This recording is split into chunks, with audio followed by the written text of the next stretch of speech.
I wanted to write you this letter in hopes that you could read it, because I happen to think that God would be so kind as to let you look over my shoulder as I talk to you. I can't physically hear your voice right now, and that thought alone is like a giant punch to my soul. But all I ask is that you just tell God to show His presence of comfort to us. I wish I would have hugged you tight one last time. I wish with everything in me I would have kissed your cheek and told you I love you. Just one more time. If I knew you were going away, I would have sat next to you at JW's baseball game that last night. I would have sat there and held your hand, squeezed it tightly, somehow trying to convince you not to leave us behind. Maybe you would have said you'd stay for us, but I feel so selfish for suggesting that, especially if you were sick. If I knew you didn't feel good that last day, I would have dropped everything at work and driven you to the hospital. I just want to know why you didn't say anything. I still wonder why you pretended you weren't sick and needed help. It was so hot that day, Dad. We even changed our walking schedule at work to accommodate the heat and humidity, and as I sat in my car on my lunch break just baking in the sunshine, wondering why it was so hot while only just the beginning of May.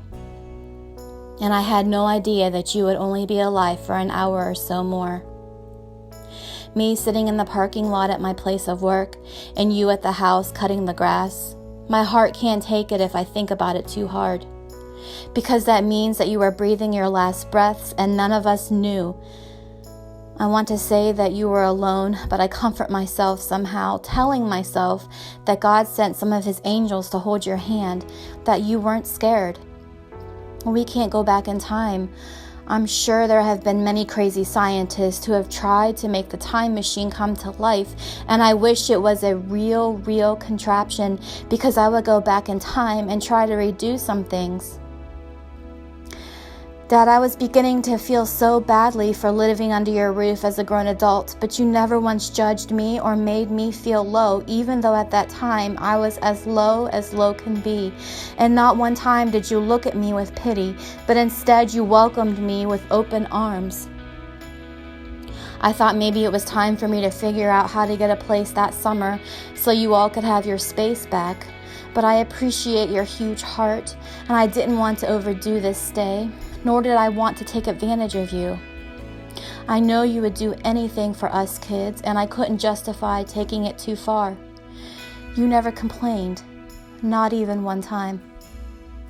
You loved having us around, and I never felt so accepted and loved, even if dinner was close to 8 o'clock at night because I was making something new. You didn't care, for you'd say, "What's the hurry? We aren't going anywhere. We'll eat when it's done." You taught me so much patience the last months of your life. You are so good to my kids, Dad. I can't thank you enough for just loving them. I can't thank you enough for being the world's greatest grandpa, for the memories you made with them, for playing with them and spoiling them half to death. You messed with my son and he thought that you were pretty great. I saw how his eyes lit up when you entered the room. I saw how he tried to pull a fast one on you and you told him that you weren't born yesterday, getting him to admit he was telling you some crazy story. I saw how my daughter was wrapped around your finger and could get you to do anything, including eating the mushrooms or tomatoes off her plate by fake gagging. She wanted cereal one day after school, so she told you she couldn't eat dinner because she had a dentist appointment, which she knew was canceled. You said you fed her a bowl of cereal, but I just couldn't be mad at you. You were her grandpa and you knew how to spoil your little girl. I laugh now because I see how much she adored you. It was so hard seeing you around the house when Mom was in the hospital for her hip surgery. It was killing you and you just couldn't sit still. I saw how you tried to hide the fear you felt as we waited for the surgery to be over, how you played that one particular song over and over again and said that Mom was afraid and that you bought the music for her, but I knew it was really you. You were just as lost as Jack was, only he's a dog and could get away with hiding behind her chair. You forgot that I was then an adult. It could sense anxiousness more than when I was a small child sitting on your lap. As you promised me that I wouldn't die when I had mono and I had to go to the hospital. I'm almost sure you were scared back then too, but I was only 8, and I was scared enough for all of us. You promised me that I would get better and come home, and I did. I saw how you took care of Mom and how you teased her endlessly about being a big baby, even teaching Jack that the baby is home, making him bark and run in circles when you sat back and smiled because you missed her more than ever. You loved her something fierce. You were like a little kid when you bought her that big jewelry box for Valentine's Day, and you couldn't wait for her to get home, even after you broke the side door trying to bring it inside. And let me blame the kids for fooling around before you came out and said it was you. I could go on and on, Dad, but there aren't enough words in the English language or any other language that would properly give you the props you so deserve. I can't help it, Dad. I'm so sad, and I can't shake this feeling hovering over me like a cloud.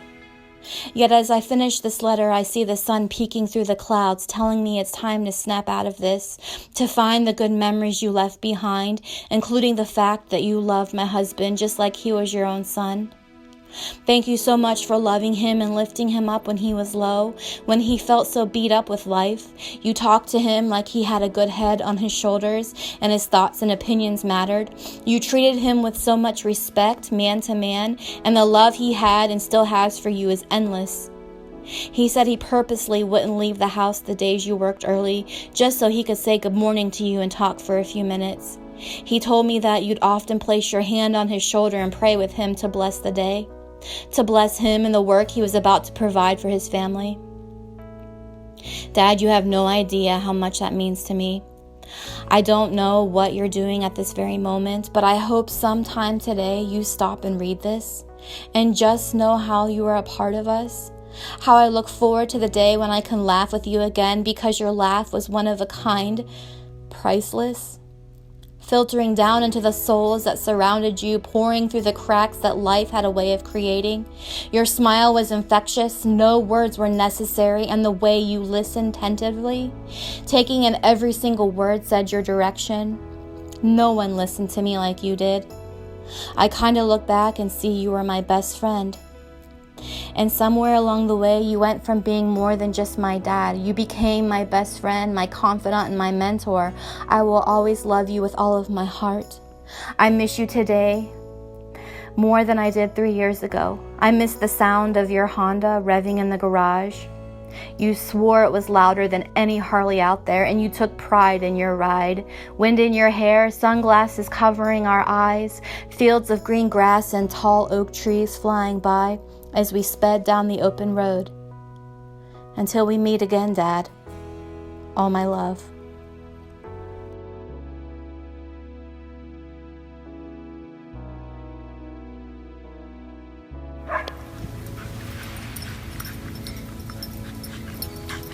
Go! Go! You don't. He looks like you and Josh. I don't know. Did Josh have any pictures when he was young?